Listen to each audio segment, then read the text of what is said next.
Kepada yang terhormat Bapak Agus Suwanto, SPD MPD selaku Kepala SMP Negeri 2 Kaliwungu beserta jajarannya, kepada yang saya hormati Bapak Ibu Guru dan karyawan tenaga kependidikan SMP Negeri 2 Kaliwungu.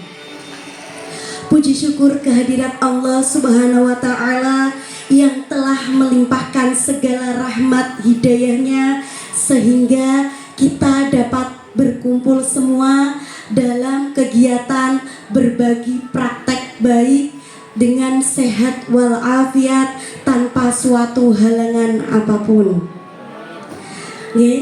Di pagi yang cerah ini saya akan membacakan puisi atau geguritan yang berkaitan dengan berbagi praktek baik, teknik pemodelan dalam pembimbingan lomba membaca indah geguritan berdasarkan unsur 4W. Mohon izin ya Bapak Ibu. Pakai ini apa enggak ya bacanya?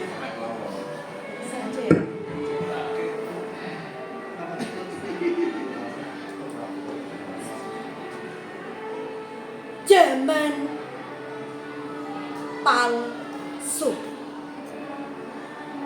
anggitanipun Rio Mataram.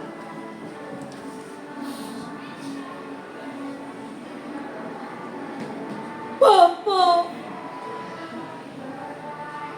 kandakno marang sopo meneh, aku kudu sambat nyuntak panggresah lan deder pengarep. Aku mau ngerti saka koran bekas, jingleng pakabaran saka TV. Dek wingi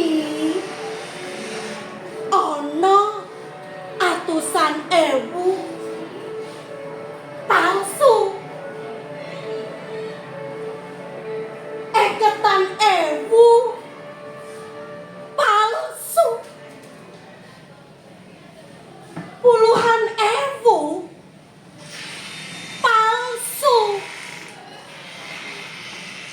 oli palsu, solar palsu, bensin yo palsu.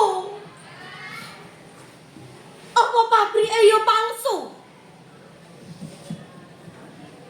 Untu palsu, sikil palsu, tangan palsu, mata palsu, jantung palsu. Iki ora ateges, ora narima ing pandumeng Gusti. Manungsa diwajib setia budidaya. Oh alah, kami kaya tamban sarjana, magister, dokter palsu. Dadi lurah, ketua partai, DPR, bupati, wali kota, pengacara, nganti tekan dosen. Jerine ijazahe yo palsu.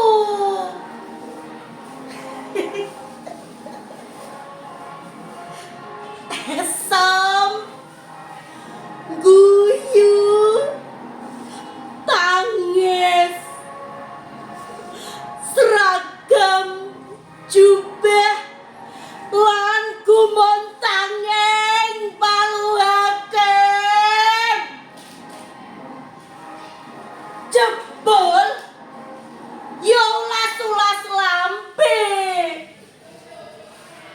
Ojo-ojo negara, menteri, DPR, bupati, wali kota, polisi, camat, lurah, nganti tekan rakyate yo palsu.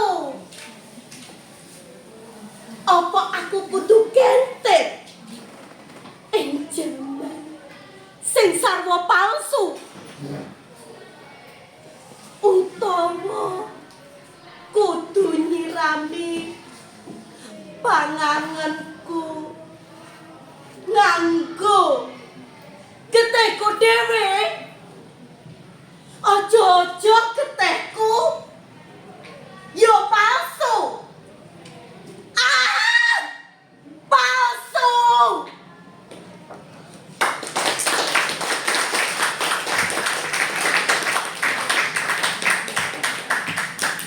Terima kasih. Tadi adalah salah satu teknik pemodelan yang saya lakukan ketika saya membimbing lomba membaca indah geguritan berdasarkan 4W. Nggih. Apa itu 4W? 4W itu adalah unsur-unsur yang harus diperhatikan ketika seseorang itu menampilkan, membaca geguritan, yaitu ada wicara, wirama, wirasa, wiraga. Nggih, seperti di dalam bahasa Indonesia nggih Bu Eri, ada pelafalan, ada intonasi, ada penjiwaan dan juga ekspresi. Nah, di sini membaca indah geguritan merupakan salah satu pembelajaran apresiasi sastra yang bertujuan untuk membentuk karakter peserta didik berbudi pekerti luhur. Di sini dimaksudkan agar peserta didik itu memahami isi yang ingin disampaikan oleh penulis di dalam geguritannya atau karangannya tersebut. Kemudian saya mengambil teknik pemodelan ini di latar belakangi, yaitu biasanya peserta didik itu kurang memahami makna yang terdapat pada naskah. Kemudian kesulitan dalam menjiwai isi yang terdapat dalam naskah geguritan, merasa kurang percaya diri untuk mengekspresikan isi yang terdapat dalam naskah geguritan. Kemudian kurangnya variasi ekspresi, intonasi yang diterapkan dalam membaca teks geguritan. Nah, biasanya di sini anak-anak itu malu, makanya saya terapkan teknik seperti ini, ya, teknik pemodelan. Kemudian tujuan dari teknik pemodelan di sini yaitu meningkatkan keterampilan membaca indah geguritan berdasarkan 4W tadi, wicara, wirama, wirasa, wiraga. Kemudian meningkatkan pemahaman makna yang terdapat dalam naskah geguritan. Setelah itu ada menambah perbendaharaan kosakata bahasa Jawa, mengeksplorasi dan mengevaluasi unsur-unsur yang harus diperhatikan dalam membaca naskah geguritan, menyampaikan isi yang terdapat dalam naskah geguritan. Tujuannya lagi yaitu meningkatkan kepercayaan diri untuk berekspresi, memberikan pengalaman yang bermakna bagi peserta didik, dan melestarikan budaya Jawa kaitannya dengan teks sastra yang berupa geguritan. Selanjutnya, biasanya langkah-langkah yang saya terapkan kepada peserta didik itu, yang pertama, saya itu menyampaikan materi tentang geguritan. Tetap seperti pembelajaran di kelas, pada pembimbingan lomba saya juga terapkan materi, saya jelaskan materi tentang geguritan. Kemudian saya jelaskan lagi petunjuk teknis penilaian berkaitan dengan 4W. Ya, petunjuk teknis itu biasanya sudah Iya, dilakukan. Kemudian juga sudah dikasih tahu oleh panitia lomba bahwa penilaiannya itu berkaitan dengan 4W tersebut. Kemudian langkah yang kedua yaitu memilih dan menentukan naskah geguritan yang akan dibaca pada saat lomba. Di sini biasanya panitia itu menyediakan lomba-lomba. Kemudian saya itu memilih yang cocok untuk peserta didik itu yang mana. Kan kita sesuaikan dengan karakter peserta didik. Kalau karakter peserta didik itu biasanya anak saya suruh maju dulu. Biasanya kalau karakternya itu bisa nembang, geguritan kan tidak, intonasinya tidak yang seperti itu melulu kan. Kita menyesuaikan dengan isi yang ingin disampaikan penulis. Nah, kalau memang membutuhkan nembang di situ seperti kemarin ada tak lelo lelo lelo lekung. Saya sebenarnya ingin, tapi melihat peserta didik kayaknya kurang dalam menyanyi kayak gitu, kurang itu. Jadi saya pilihkan kemarin untuk yang zaman palsu ini yang mudah dipahami. Kemarin juga ditentukan bersama anak-anak kayak gitu.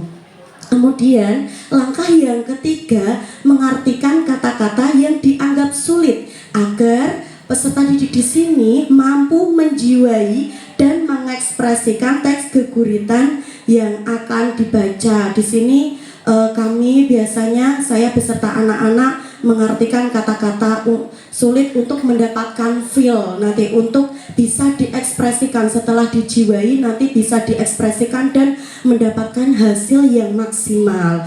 Kemudian langkah yang keempat yaitu peserta praktek membaca indah naskah geguritan sesuai 4W. Di sini anak-anak saya suruh maju dulu, bukan saya yang menampilkan membacanya, tapi anak-anak dulu. Di sini saya ingin melihat seberapa jauh anak menjiwai, kemudian mengekspresikan naskah.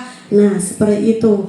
Kemudian baru saya di sini langkah kelima ini pembimbing memberikan contoh nyata atau teknik pemodelan dalam membaca indah geguritan sesuai dengan 4W. Nah, setelah saya membaca itu, nah itu kan anak-anak bisa membandingkan, biar saya itu, biar kaitannya itu, biar anak itu mengeksplor mana sih yang belum ada pada diri saya ketika saya itu membaca geguritan seperti itu, mana sih yang perlu dijiwai seperti itu. Kemudian yang kegiatan langkah yang keenam yaitu peserta merefleksi, mengevaluasi kekurangan dan kelebihan dalam membaca indah naskah geguritan sesuai dengan 4W.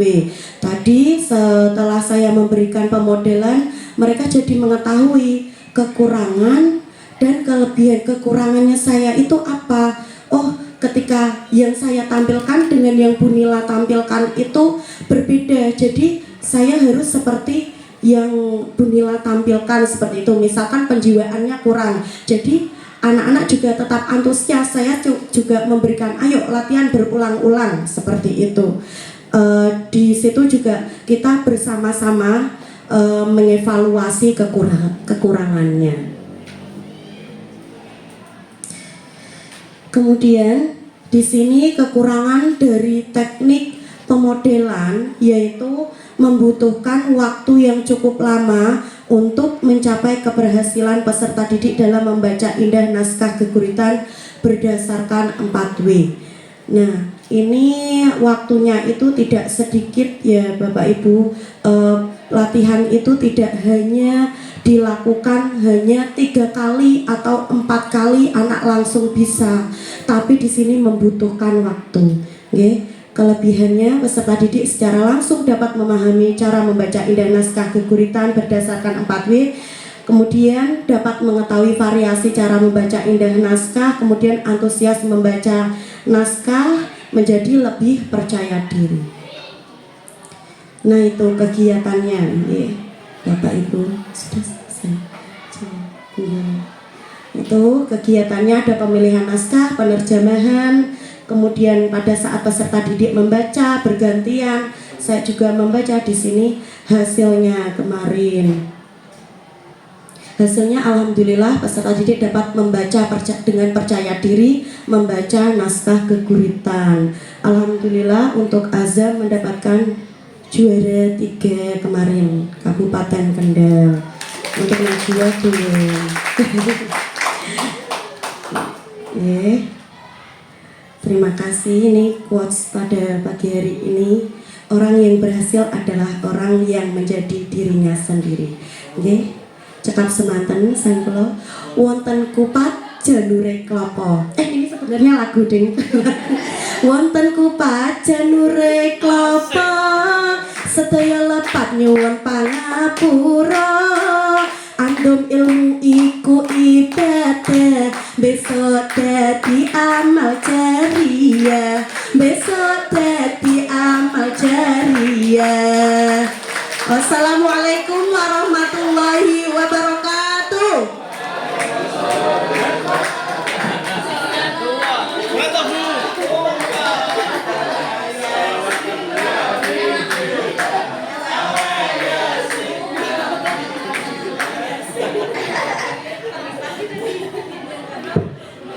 Bapak Ibu, inilah yang salah satu yang menggembirakan. Salah satu pengisinya kebetulan penyair sekaligus Ustaz ya. Nah, Bapak Ibu, orang yang berhasil adalah orang yang menjadi dirinya sendiri. Jadi jangan pernah mengekor orang lain karena kita tidak pernah jadi besar. Tapi saya sendiri nggak pernah besar, selalu lurus saja. Padahal saya tidak mengikar orang lain. Bapak Ibu, semoga kita tidak termakan dengan zaman palsu. Karena tadi yang dikemukakan itu semuanya Pak. Semoga kita tidak termasuk guru palsu, tidak termasuk kepala sekolah palsu, apalagi guru ngaku kepala sekolah yang palsu, atau kepala sekolah guru palsu, atau sebaliknya gitu ya. Karena zaman penuh kepalsuan. Maka jadilah kita sendiri. Mari kita jadi guru yang benar-benar guru. Guru yang benar-benar guru, salah satu cirinya adalah tidak terlambat. Matur nuwun, selamat bekerja. Assalamualaikum warahmatullahi wabarakatuh.